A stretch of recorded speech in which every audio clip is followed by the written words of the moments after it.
Good afternoon, everyone. I'd like to thank you all for coming to the Psychiatry Grand Rounds today.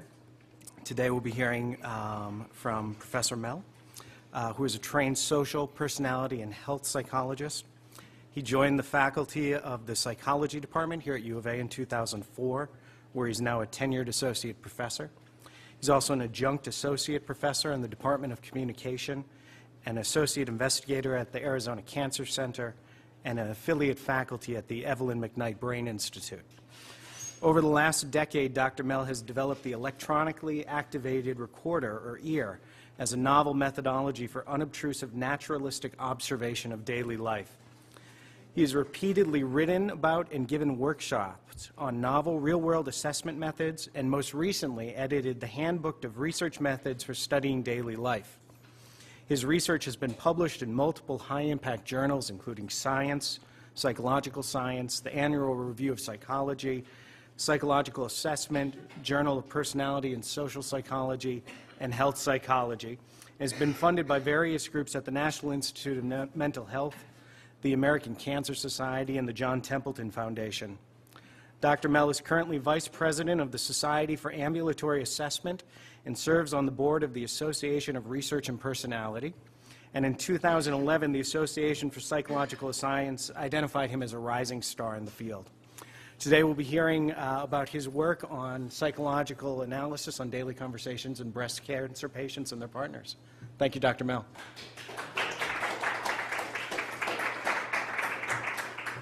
Well, thank you. Thank you very much for having me. It's a pleasure to be here.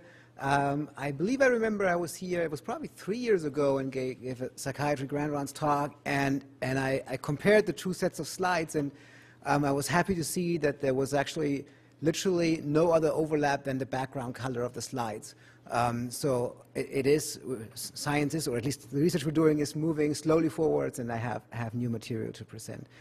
I originally intended to give this presentation with my senior doctoral student, Megan Robbins. I was expecting that after about half an hour you would get tired of hearing me, and then I can bring in a new person and you can hear her speak. Megan is really the backbone of the study that I'm going to talk about today, our Couples Coping with Breast Cancer project. She ran almost all of the participants and knows the study in and out.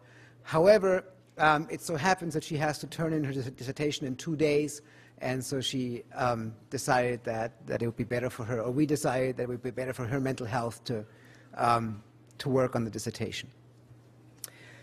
I wanted to open this talk with what I perceive to be an imbalance in psychosomatic research, or you could also call it a blind spot.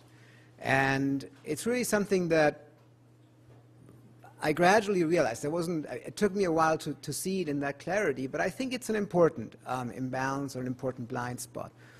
And it kind of goes like this. So two researchers meet at a conference and say, hey, what kind of research are you up to these days? Well, I'm doing a study on the psychosocial influences on health, and then the other researcher, oh, that's really interesting. So what kind of health biomarkers do you have? And so this is actually a real case that has happened at a conference, and so you can, I mean, if you're in the lucky situation that you have biomarkers, you can say, oh wow, no, I'm assessing inflammatory markers, I'm measuring other immune markers, hormonal things, I'm doing a brain study, I measure glucose levels and all those things, and you can get the researcher really excited. If you take if you take the other route and you say, hey, I'm doing a study on the psychosocial processes in health, so what kind of psychosocial variables do you have? How do you measure social processes? You typically don't get the same degree of enthusiasm. So what I think to me is very interesting is that we have a degree of sophistication in the measurement of what people typically would call a dependent variable, those health outcomes, that we can measure a host of processes with a degree of sophistication that is really enormous and that is really impressive. But then we kind of forget that we can only really get very robust and very good research findings if we take the same degree of sophistication on the other side of the equation, on the measurement of the predictors of those psychosocial processes. But there, typically, researchers administer questionnaires, so it would be perfectly okay to give an optimism questionnaire and say, how does optimism predict inflammatory markers? How does social support, how is it related with arterial thickness or recovery after a little skin scratching that people produce, so skin recovery. And the imbalance that I see is that we are very multi-method focused on the dependent variable side and rather mono-method focused, questionnaire focused on the independent variable side. And this can be problematic. And that's what I think I would like to talk about today. So when you look at the way you can measure psychosocial processes, you can organize these methods in a very simple way by putting out a 2x2 method matrix. Again, this is just for the psychosocial measures, so physiological measures are not included. But you can ask, are the measures or are those variables, do you collect the data using self-report or behavioral observation, or do you collect the data in the laboratory or in the natural environment? So most of the time, researchers collect the data in the laboratory using self-report questionnaires. There is a big literature on the limitations of those methodologies, and this is why researchers in different areas, among them relationship research, developmental research, child research, family research, have supplemented those questionnaires with behavioral observation. So you bring children in the lab, you bring families in the lab, and you observe them. And you do that because you believe that there's things that you cannot get at with self-report, and that you would have a better, observation would provide better access to. It was in the late 70s and early 80s that researchers realized that the laboratory can impose pretty serious constraints onto what you can study and what you can find. So you only get certain behavior, you have impression management, you have demand characteristics, all of those effects. And that primed those researchers to say, hey, we cannot only bring the participants to the lab, we also need to begin to bring the lab to participants. We need to collect science where science really happens, which is in people's daily lives. And that was when Csikszentmihalyi developed the experience sampling method, and later on it became known as ecological momentary assessment, mostly in the medical field. There's other terms for it. You could call it ambulatory assessment. It doesn't matter. The idea is you assess, you try to collect data or information directly in people's natural environments. And the way it is typically done is you ask people questions in the moment. How are you feeling right now? What are you doing right now? And people used to do it with stacks of questionnaires. Now it is Palm Pilot. It used to be Palm Pilots. Now it's iPhones, and you just prompt them and people answer. Well, we see here that the lower right quadrant is actually underrepresented. Very little research has looked at naturalistic, at the behavioral observation in the natural environment. And that's interesting and kind of conspicuous because, at least in psychology, when you ask people what psychologists do, well, they observe people, right? And it turns out that that's actually what we do least often, at least compared to other surrounding fields such as anthropology, sociology. So I think we have a little bit of makeup work to do here. And that's what I've dedicated most of my research career so far to. And what we have developed is a methodology that allows us to naturalistically observe people in their everyday environments. And because it makes a beautiful acronym, we decided to call it the EAR, the Electronically Activated Recorder. But again, it doesn't matter how you call it. The idea is that you track people's daily behaviors from an observational perspective in the moment. The way we do it is by giving participants a tape recorder. And at the beginning, it really used to be an analog tape recorder, one of those dictation devices where we put 45-minute microtapes in, and then people had to flip it. And technology helped us, and we then switched to digital recording devices. There were timestamps, so there was a big progress. Then we went to Palm Pilots, or actually Pocket PCs, and most recently, we developed the iEAR app, which you can freely download from iTunes. the idea, nothing has changed in terms of what the method does. You give participants a tape recorder, and they wear it during the daily activities, and it records periodically for short periods of time, and what we get is an acoustic log of a person's day as it naturally unfolds. In our studies, we mostly record 30-second sound bites, just short sound bites every 12 or so minutes. It gives us about 5 an hour. We think that's a good rate, but in the future we can think about whether we can adjust that.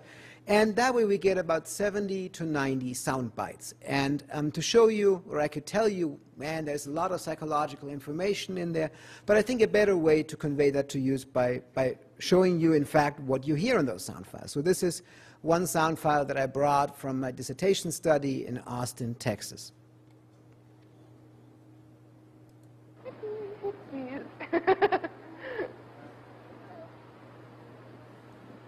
Where are we at? Where are we going? Ruth. I live on Ruth Street. I would walk 500 miles and I would walk 500 more.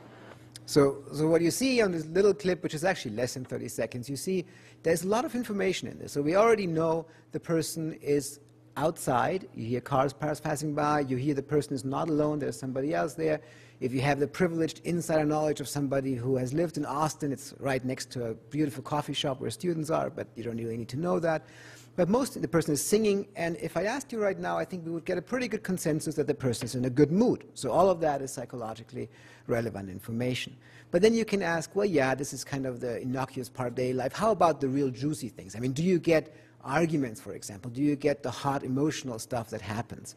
So I brought here a sound file that shows that we do capture emotional aspects of daily life. That's why I thought it was okay. I think it's okay. No, I didn't see Mom do it. It's the law. I didn't see Mom do it. I said, Mom, should I set the cruise control at 80 all the way home? She's like, that's fine. And if she says anything different, it's a lie, because you don't ever test my memory. My memory is perfect. Any memory researchers here? So I present this sound file because, well, obviously it's funny, but I think it also shows that the person talks pretty naturally. It seems like the person is not particularly influenced by the presence of the device, and that corresponds to the experience of many participants that we interviewed during the debriefing. It also corresponds to my own experiences, that initially when you get the device, there's a heightened degree of self-consciousness. You feel like, is this on right now? Is this going to be captured? Is that going to be captured? So you feel mildly uncomfortable. But then, you know, life's busy and life goes on, and you pretty quickly habituate to it. And that's when I believe we get fairly naturalistic data where, by and large, people don't self-censor and provide us with good information about those aspects of daily life that they can readily listen to. It's important that it's very important for this kind of research that you get the participant on your side. They really need to be with you. You need to convey to them why this is important. And for that it matters that you tell them, we have no interest in any embarrassing or in any private, intimate behavior. We only want to capture with the highest degree of precision those aspects of daily life that everybody could potentially witness. And to really convey that we also mean that, we provide participants with an opportunity to delete whatever sound files they want to have deleted. I think this is very important, that people feel they have the control. So they can review their sound files and say, Thursday afternoon, I want to see what happened there, and they can tell, I want the sound file to be deleted, no questions asked. It turns out hardly anybody does that. So in the study that I'm going to talk about today, we had a little over 100 participants, 28,000 sound files, and one single sound file was deleted. So it really is negligible, but I believe it's very important. So we have a pretty good sense that participants don't mind wearing the ear. And we also give them questionnaires and say, how much time were you wearing the ear? How much were you bothered by it? But because we're so notoriously skeptical of self-report, we wanted to have an unobtrusive measure of obtrusiveness, if you want so. And what we did was, for that, we coded simply how often participants were talking about the methodology in their daily interactions, with the assumption that the more they talk about it, the more it's on their mind and the more they're probably bothered by it. And when you do that, you see this beautiful habituation effect that very nicely corresponds to our own experiences, that for the first couple of hours, participants talk about it quite a bit, and after that, it comes up every once in a while in about 1% of the conversations. So what we can see is, and this corresponds to participant self-reports, that we have a methodology that participants feel comfortable with and that allows us to access those aspects of daily life that potentially other people could witness. So when you develop a methodology, what really is the ultimate test of a methodology is that you say, hey, there are things that we can do with this that we cannot do with other existing methodologies. And I could give an entire talk on that, and in fact I have given, that's usually the talks I give, I've given entire talks on that, but I'm going to cut that down to the gist, to the really important stuff, to then move on to these new findings that we have from our Couples Coping with Breast Cancer project, and those findings are really brand new. It's actually the first time that I will be talking about that, and they're still a bit in progress. So what is the added value of naturalistic observation with methodologies such as the EAR? And I will make the argument that naturalistic observation can provide ecological behavioral criteria that are independent of self-report, and that is important, that it very much matters for the kind of findings you get. And I'm going to talk about our Does Mars Equal Venus project, not much to do with astronomy. And the other argument I want to make is that naturalistic observation allows for the assessment of subtle or habitual social behaviors that evade self-reports. So you can study things that usually just fly underneath the radar of our self-perceptions. And then I'm going to talk a recent project that we did together, and where Karen Weiss was also involved, and Ana Maria Lopez, where we look at the health consequences of swearing, or the emotional consequences of swearing. So let's start with the first one. Naturalistic observation can provide ecological behavioral criteria that are independent of self-report. And if I did a little poll here, but I won't do that, I'm pretty sure that we could replicate the phenomenon that most people think that women are by a factor more talkative than men. So when we did the study, we polled different groups of people. We polled people in the US here, we polled people in Mexico, we polled people in Germany, we polled ourselves, and we found pretty good consistency in the assumption that women talk more than men. It seems like a fact. Luann Brizendine has published a book on the female brain, and in the book she says a woman uses about 20,000 words per day, while a man uses about 7,000 words per day. Importantly, all of that is hardwired into the brains of women. These are talents women are born with that many men, frankly, are not. I think talent is a kind of nice, elegant choice of word here. I should, in fairness, I should say she has taken out the numbers in the second edition. However, then I should also say she has in the meantime published a second book, and the second book is called The Male Brain. And I personally just wonder how you can write about the male brain when you've written about the female brain, other than just negating everything you said in the female brain, because the male brain doesn't really exist other than in comparison to the female brain, but apparently it warrants two different books. So 20,000 words a day for women, 7,000 for men, hardwired into the brain. I heard you have to have a brain image in a psychiatry grand rounds talk. Here's mine. Talk more, talk, talk, talk. It's right there next to the headache generator. Interestingly, Mark Lieberman, who is a linguist at the University of Pennsylvania and who has a wonderful blog called The Language Log, he wrote in this language log, "This morning I spent a fruitless hour trying to track down the source of Luann Brizendine's assertion that a woman uses about 20,000 words per day while a man uses about 7,000, but nowhere could I find any evidence that anyone has ever supported these assertions by actually counting words or measuring talking times." And this is when it gradually dawned on us that we had been counting words for quite a while. So we put all of our studies together. At that point, we had 6 ear studies with roughly 400 participants. We had collected more than 100,000 valid daytime sound files and a little less than 1 million words. And if you remember that we sample 30 seconds every 12 minutes, that's 5% of a person's day, then it's very easy to extrapolate from the words that we've recorded to the words that a person should use. And it was pretty much really just an extrapolation from our word count, a little bit more sophisticated, but roughly that. And when you do that, well, you get a distribution. And the distribution you see is this. At first sight, I guess, not that much of a difference. And on some level, you could have expected that 20,000, 7,000 doesn't strike a scientist, a social scientist, like a reasonable effect size. And we don't get these beautifully large effects that there's no overlapping distributions and 3 times as many words. But interestingly, and that came as a surprise to us as well, there was no difference whatsoever. In fact, when you look at it, the 3 most talkative individuals were all 3 men. In terms of the means, no difference in the means. We had 16,215 for women, 15,669 for men. Well, I was given a lecture, like somebody submitted, I've gotten many comments over email, and one person, in fact, submitted a comment to Science saying, you cannot say that there is no difference. Didn't you go to Stats 101? You cannot confirm a null effect. In fact, I think you find evidence for the fact that women do talk more 500 words.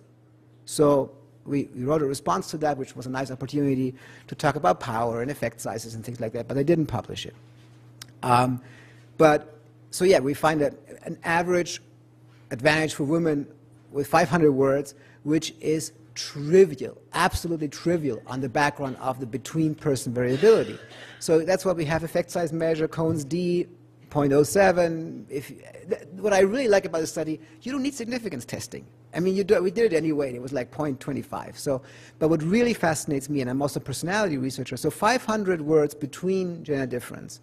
The least talkative individual in this study used 695 words, estimated. That's about an abstract in the morning, an abstract at lunch, and an abstract in the evening.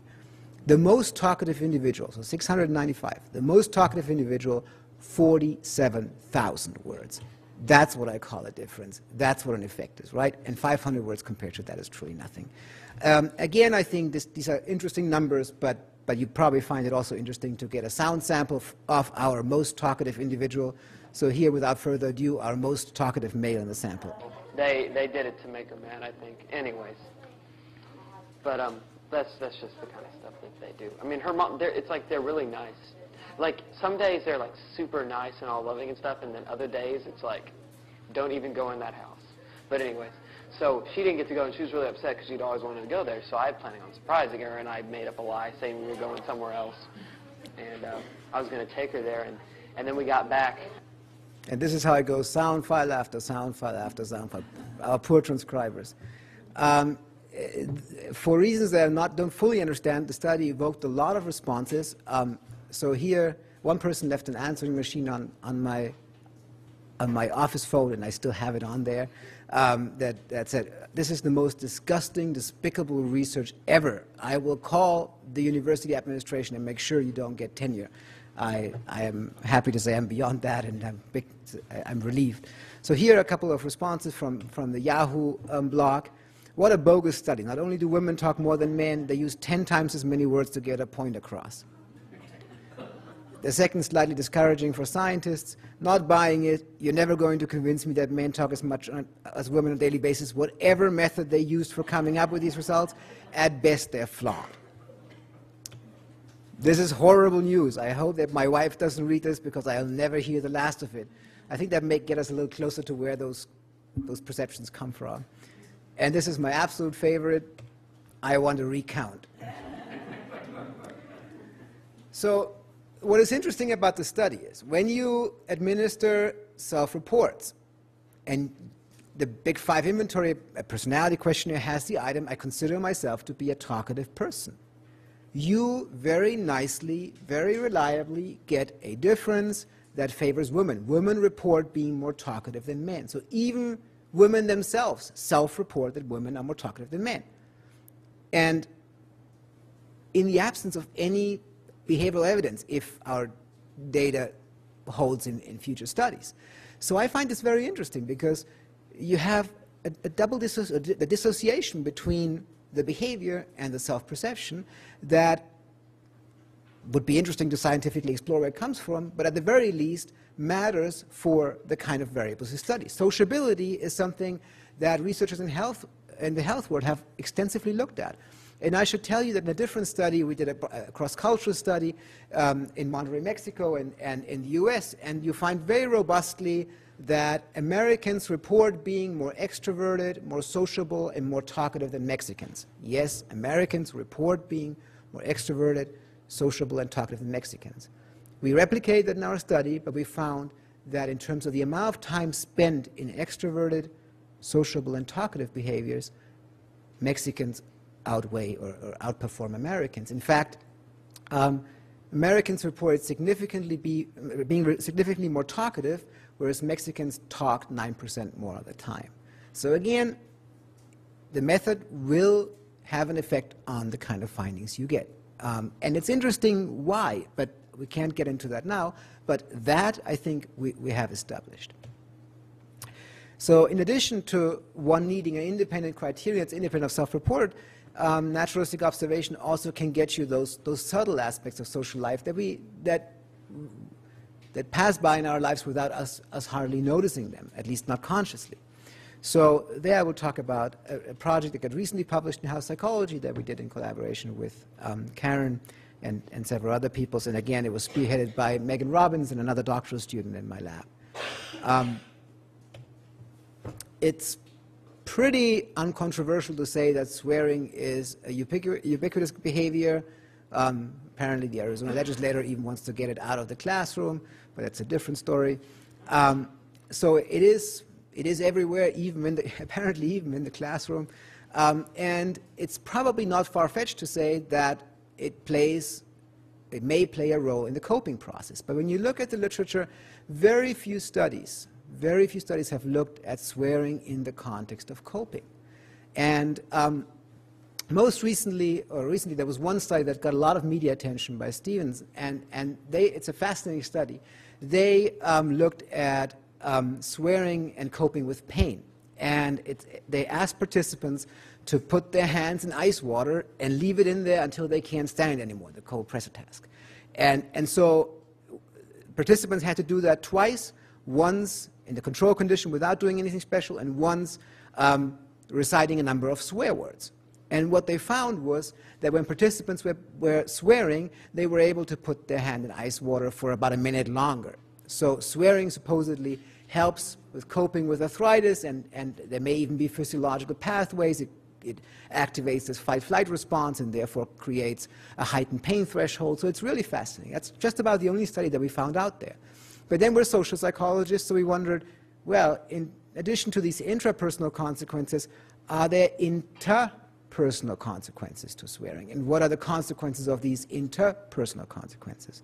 And our prediction was that independent of these potential benefits that you may have intrapersonally, that swearing could have interpersonal consequences and may be perceived as socially repellent. It may push your social network away and thereby undermine emotional support, and by undermining emotional support lead to possibly a downstream increase in risk for depression, because we know that emotional support buffers against the development of depression. So we took data from two pilot studies, and one was a pilot study on coping with arthritis that we did in collaboration with Shelley Castle at the Arthritis Center. The other one was our pilot study of 21 breast cancer patients that was funded by an American Cancer Society, actually an institutional research grant from the Cancer Center. And those 21 are also included in the final sample. It's a little awkward, but so we took those two pilot studies and put them together. And participants also completed an emotional support questionnaire and completed a depression questionnaire at baseline and at follow-up. So we then took all those recorded sound files. Participants were wearing the device in one study for 1 week and in one for 2. They were very similar in design. We transcribed all of that, and we extracted the frequency with which participants used swear words. We did that using automatic text analysis, but I can, if there's a question, I can answer that. And in addition to that, we wanted to know how often the person was swearing alone versus with other people, because obviously it's meant to matter if we're arguing that there are social consequences, so therefore it should only matter when people are with others. What we found was pretty interesting and pretty consistent.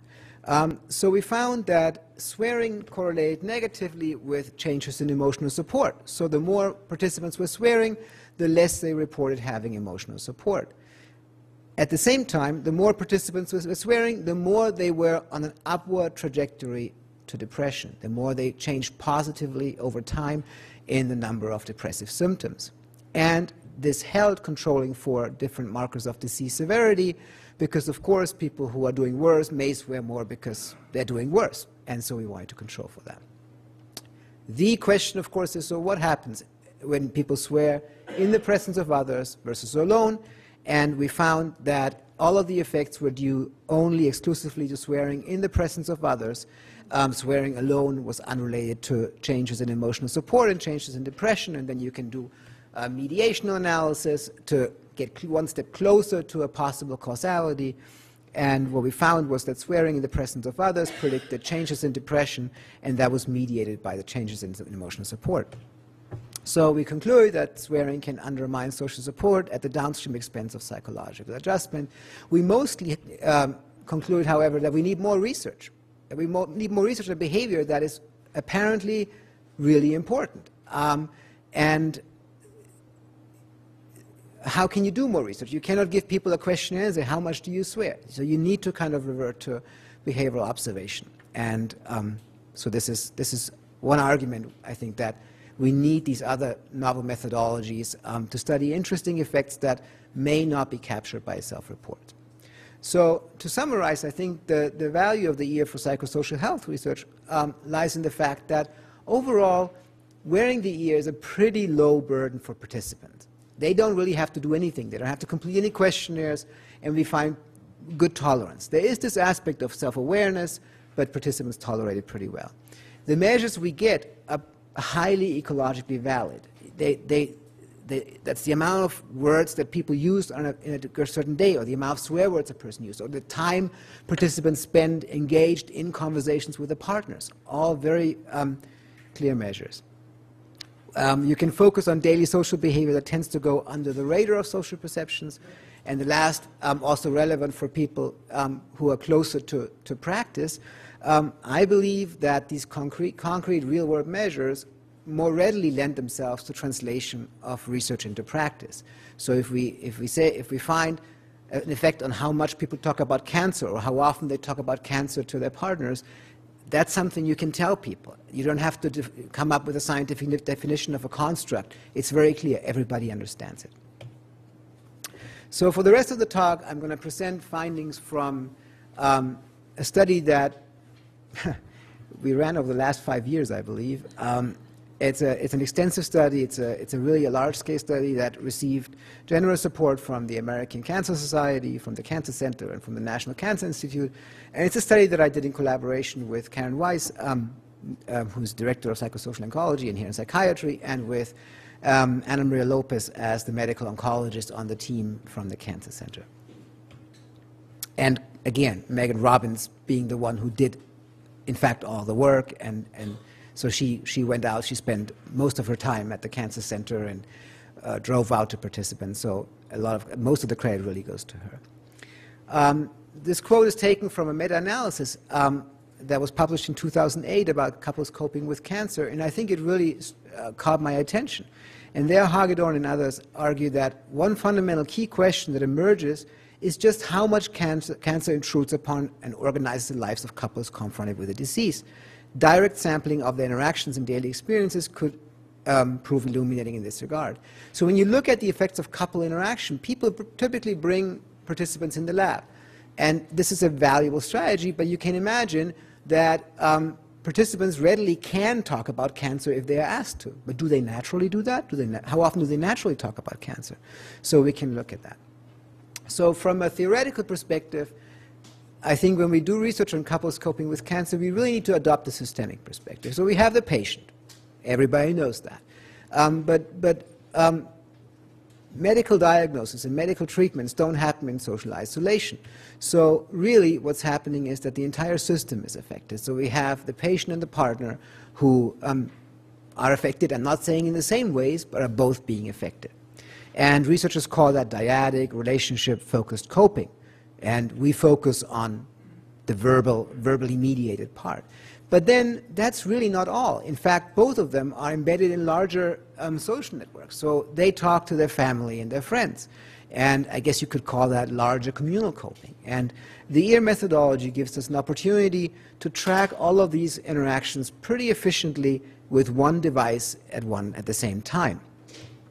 So the study had two aims. They were very basic aims. The first aim was identify with whom and about what breast cancer patients and their partners talk in their daily interactions.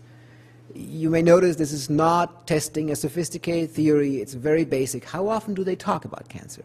And we believe that's an important question to ask. And in fact, the oncologists that I talk to believe it's an important question to ask because nobody really knows how often cancer comes up in couples' daily conversations. The second aim then asks, okay, so there is a certain number of cancer conversations, there's variability between couples. How does that variability map onto adjustment to the treatment and the coping process? So we wanted to identify how differences in types and content of breast cancer patients and their partners' interactions relate to their psychological adjustment to breast cancer. Our original eligibility criteria, and I say original because we finally changed them slightly because we needed to get more participants, were the following. So breast cancer patients were eligible if they had a primary diagnosis of stage 0 through 3 breast cancer. We excluded metastatic breast cancer because presumably that's just very different issues to deal with. Actually, not presumably. And it needed to be, the patient needed to be post-definitive surgery and in adjuvant treatment, so either receiving radiation or chemotherapy or a combo.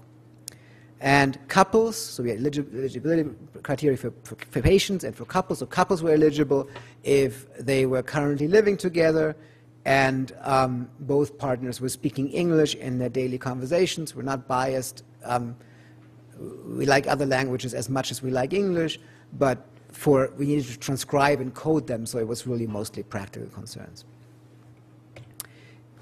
I don't know why it always messes up the table, but so these are the participant characteristics. On average, they were about 56 years old with a wide range, 23 years married. We had apparently one couple that was 61, almost 62 years married, largely Caucasian, but we had 6 Latina couples. And so these are the patient characteristics, but we have the partners' characteristics as well, and they were mostly concordant.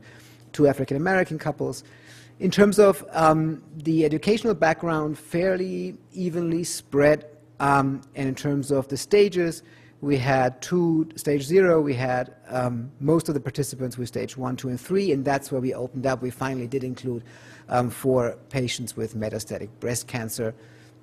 We need to do a more careful analysis, but so far it looks like it may not change the effects in a dramatic way, and we badly need 4 degrees of freedom, but we'll see.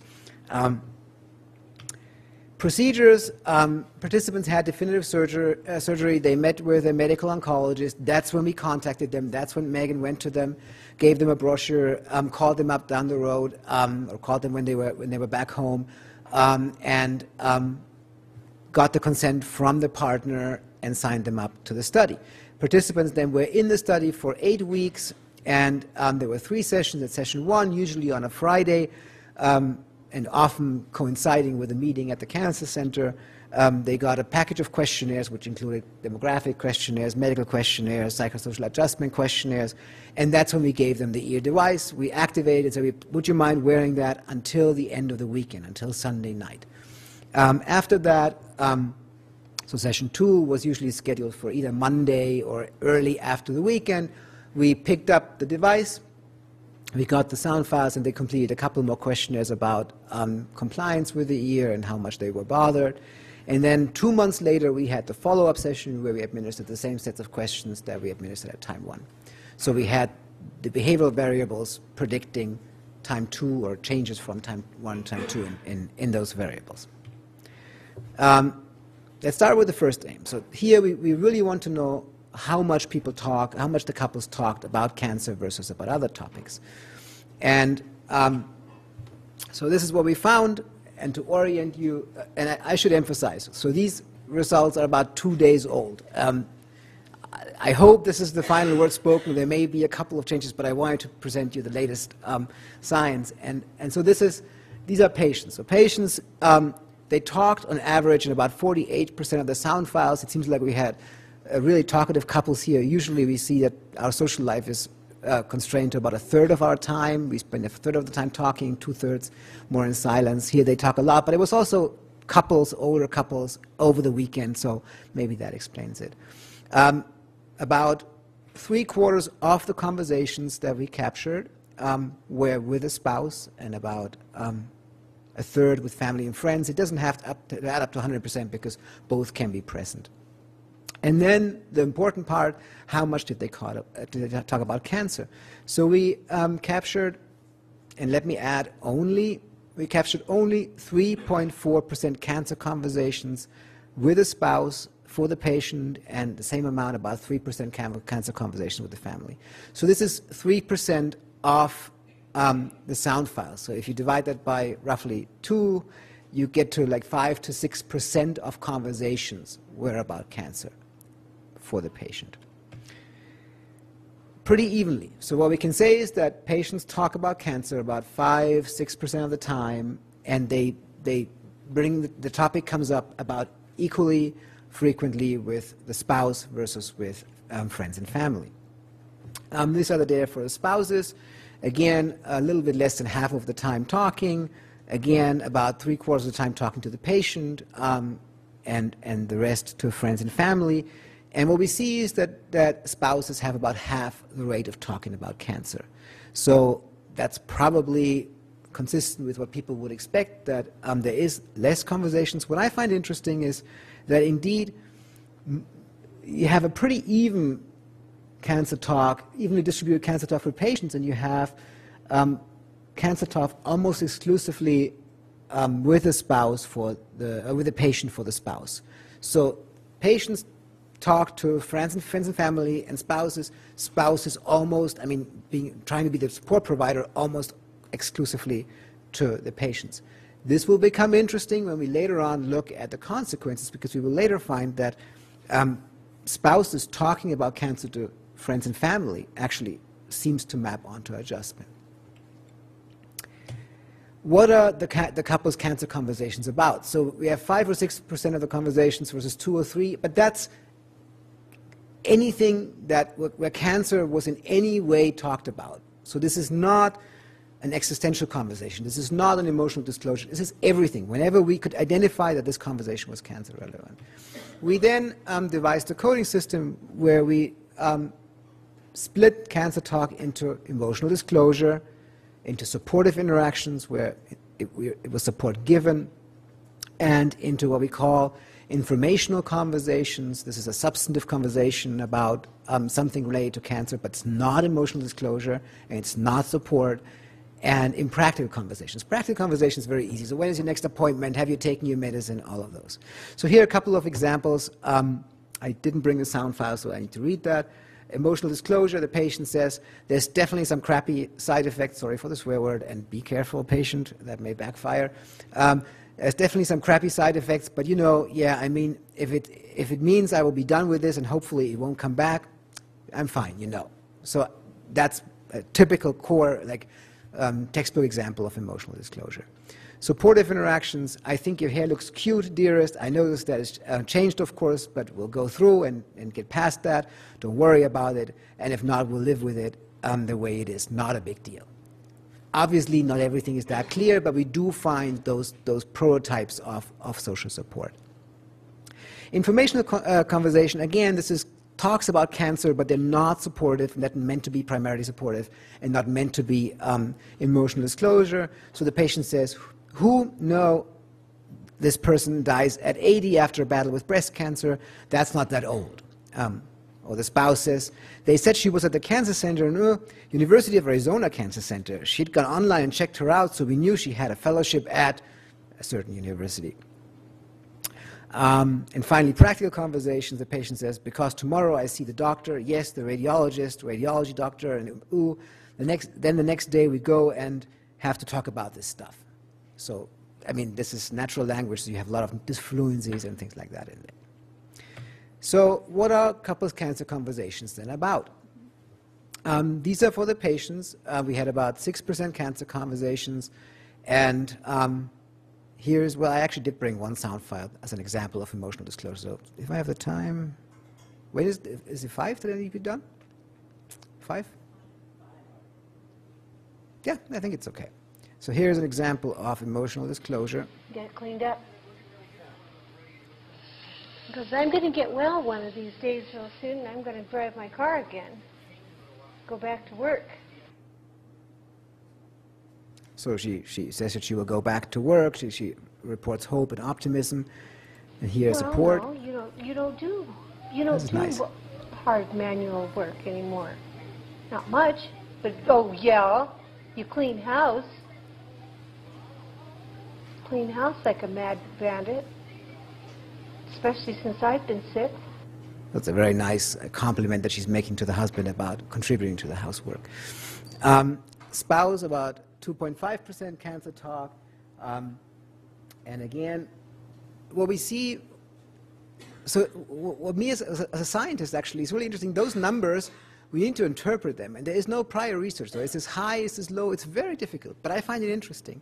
So trying to interpret it, I would say, well, it's probably expected that patients have more emotional disclosure than spouses.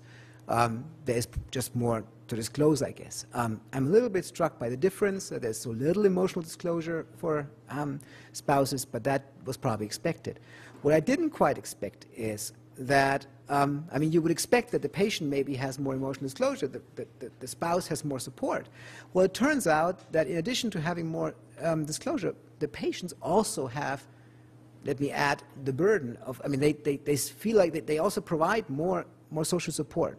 So I find that interesting. In addition to that, there's a good number of informational conversation going on, and a good number of practical conversation. So these are the averages. Now we need to know how does variability map onto adjustment. And so that's the second aim. And here we use it. That's the statistics behind it. It doesn't matter. It's the actor-partner independence model. So here's one example.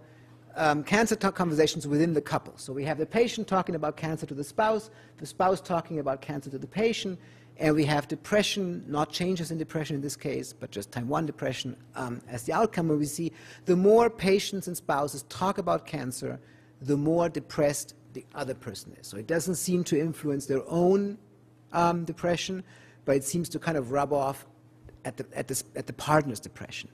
Why? I'm not entirely certain about that. I would have better ideas if it predicted changes. It's just time 1 depression, but we can talk about that. Interestingly, that's, I think is very interesting, cancer conversations with friends and family. So remember that patients had plenty of them, spouses had very little, very few of them, but it is particularly the spouse talking about cancer with family and friends that is predictive of changes in the patient's perceived relationship satisfaction. And the more the spouse has these conversations, the more the patient increases in relationship satisfaction. And the more spouse has these conversations, the more the spouse, him or herself, increases in relationship satisfaction. So I find that's, for me, one of the highlights so far that we've found. And then you ought to look at emotional disclosure about cancer, and what you would expect maybe is that it kind of, the more they disclose, the better the adjustment over time. The story is always complicated, and there's more to this emotional disclosure than that part where you process things, and Annette Stanton has written very well about that, and other people have written about that. We did not find that patient emotional disclosure predicted changes in adjustment, and as a caveat, just as a little methodological side, and Annette Stanton actually writes that, you just don't have the nice help of possible item overlap between predictor and outcome that so often nicely helps you with actor effects. We just don't have that because one is behavioral observation, the other one is self-report. But what we did find was a partner effect. The more spouses used emotional disclosure, again, the more patients increased in dyadic adjustment over time.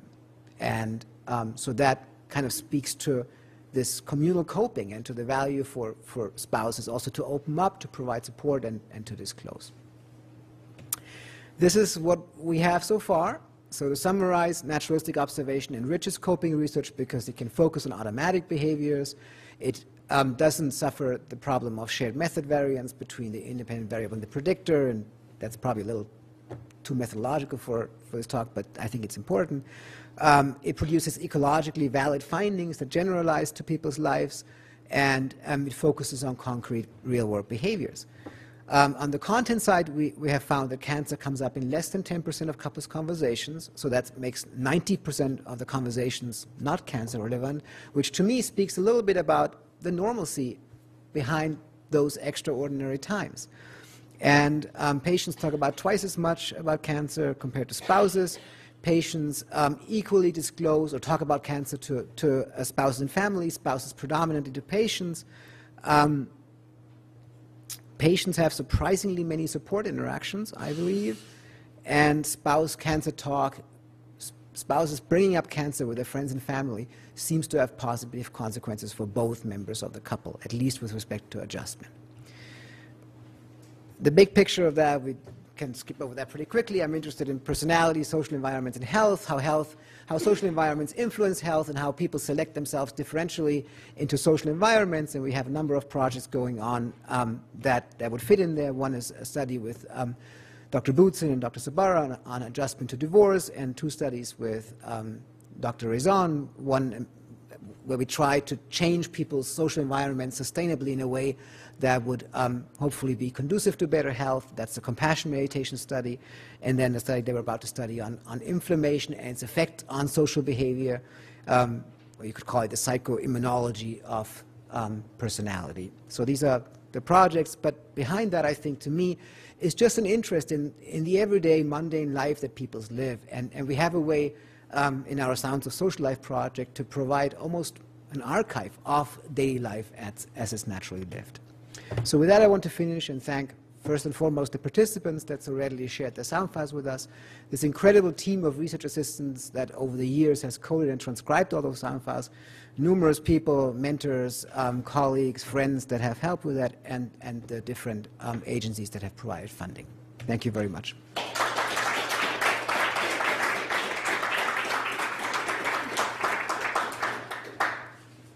Yeah. Thank you very much, and as you already should know, we think your research is wonderful here, so that's a given, hopefully.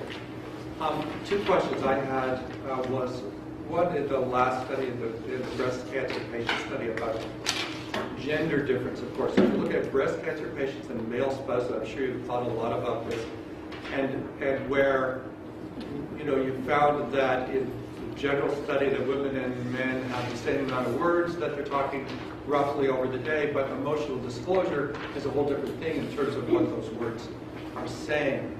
And I'm just wondering, you know, in the groups I run, I've got 9 women to 1 man. Generally, that's basically the ratio in those cancer groups. And I'm wondering what your thoughts are in terms of what that gender difference means here in those results you're getting. That's one question. The second part of the question was, is there a context? I mean, looking at things systemically is wonderful, but the context, for instance, in the swearing study, you're hearing them swear more, but we're losing a little bit of context of asking what they really meant. Was it coming from them, or were they swearing at somebody else, or whatever? So The second one I can add. The second question is, I'll start with the second question because it's actually easier. So for the swearing study, we looked at swearing at or swearing. Would you mind repeating the question? Oh, yeah, okay. So the second question, which I will answer first, was the social context of some of the things we coded, particularly in the swearing study. Does the context in which you swear matters? I'm pretty sure it ultimately does matter. For example, I could see the effect going the other way if you look at swearing among the youth, among adolescents. It may actually create a bonding experience. So I'm also not sure that it's swearing that causes it or behaving in gender role inconsistent ways that causes this alienation from the social network. But to answer directly one question, we checked whether the effect was due to swearing at or swearing in the presence. So we had we coded this difference, and there was very little swearing at somebody, and so it was mostly just, it was actually fairly innocuous swear words. It wasn't particularly strong ones, but the context it does matter. The first question is really interesting, and at the risk of coming across as inconsistent, I mean, there are gender differences at times, and so in our case. So our partners were not all men. They were predominantly men, but they were not all men. We had 7 same-sex couples out of 52, which is pretty much the rate. I think it represents the rate of breast cancer couples in the population. We haven't excluded the women, what happens to them, but some of that does sound like a little bit like emotional disclosure coming more readily to women, and men having a little bit of a harder time talking about cancer. So it smells a little bit like a gender differences that we have seen in the literature. So that will be it will be very interesting to explore that further. Mm-hmm. In response to the question, what about men with breast cancer and their spouses? It's a very good question. I'm proud to report, but I'm also then kind of sad to report. I'm proud to report that the very first participant in the sample was a male breast cancer patient, but we did ultimately exclude him because it would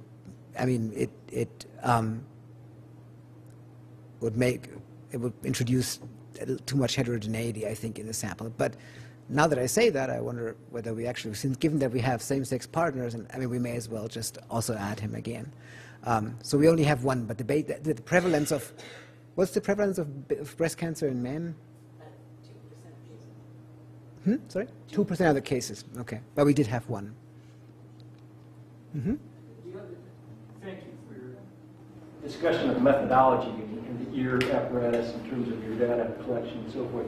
I'm rather intrigued, though, in terms of who listens to all these tapes, who gathers all this information. You have several assistants. I mean, I can't imagine the bulk of the information that you need to sort out through these recordings. That is a great observation, and I have to say that many people get fascinated by the method and say, wow, so what else can you automatically extract from those sound files? And it is at the current time not automatic, it is manual. So we have a team of 10 plus research assistants continuously working and coding and transcribing. I tell them, to motivate them, that they are really the ones who do the research, and in many ways it is actually true, and I think the cancer study is very indicative of that. So I went into this research thinking that the breast cancer conversations will come out, like 50% of the conversations will be about breast cancer. It was probably naive to assume. And I told the research assistants, if it gets intense, if it gets serious, there's the counseling center, you can come to me debriefing. I was really concerned about them listening to these sound files. And I have to say, we have 4 metastatic breast cancer patients. We have one couple where we had conversations that were touching, very touching. But by and large, it was the first research assistant came to me, he's like, had you not told me that these couples have breast cancer, I wouldn't have known. And I was like, well, it can happen once. But it happened twice, 3 times, 4 times, over and over again. So that really changed my mind of how to think about this project, that there's much more to coping with breast cancer than just talking about breast cancer. That's what I focused on today. There's these 90% of the conversations and the normalcy in that life that I think gets easily overlooked when you do coping research with coping questionnaires that specifically ask you about the coping experience. So they really play an important role, and I am very grateful, but yes, it is a lot of coding work.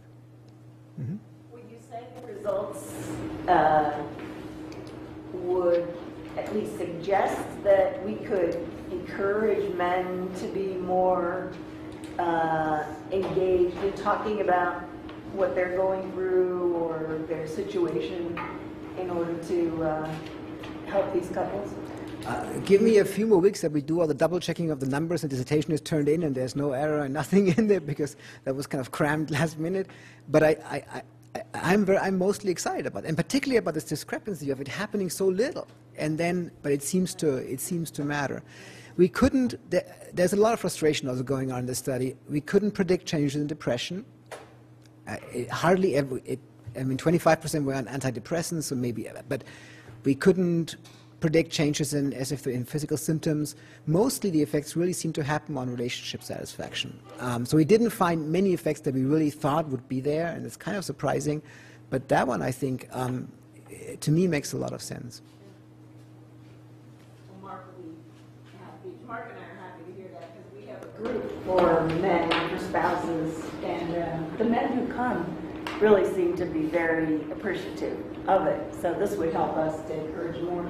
I should also, as an anecdote that you probably have made the same experience, we had really good accrual rates in the study, but if somebody shut the study down, study participation, it was men. It was usually the women saying, hey, do you want to participate? And then you're like, I don't think we want to. It's okay. And it's a sensitive study, so you need to wear that recorder, so I understand all of that. But it was usually the man. Or the women blaming it on the man. We don't know the full story behind that, but anyway. Mm-hmm. Great presentation, very impressive application of the methodology. I'm thinking different to this particular study as you're alluding to the fact that you were not finding a relationship with depression or the effects of depression. What are other variables within the EAR that you can measure that may be a proxy for depression? Volume, rate of speech, number of words, or emotional content, or are there other pieces you measure that correlate with depression? We have a host of behaviors. We have expressed, in this study, in the Chuck study, we code affection, for example, expressed affection. We code many, many things, gratitude. In the breast cancer, we didn't, but we have support. We have different kind of received support, given support, negative support, positive support. We have watching TV. We talk, this is the other thing. It just doesn't come, nothing comes out. We talk did not do much in this particular. In the other one, it did. Yeah. So I shouldn't let too much of my sadness let go out at this point. In the pilot data, we looked at it. We had an effect of partner housework. We code housework predicting patient depression. That seemed to have slipped away in the full data. Watching TV. Watching TV. That holds. I could go into why I would be very cautious to ever do an actor-partner model again. But without actor-partner, patient depression, patient TV watching predicts increases in depression. You put partner TV watching in there, and you start hating the actor-partner model because, to the extent that they watch TV together, it's actually part of that method, that overlap that gets taken out, and only unique portion predicts. So you actually then don't find that. So but TV watching, I think, is something that may come out.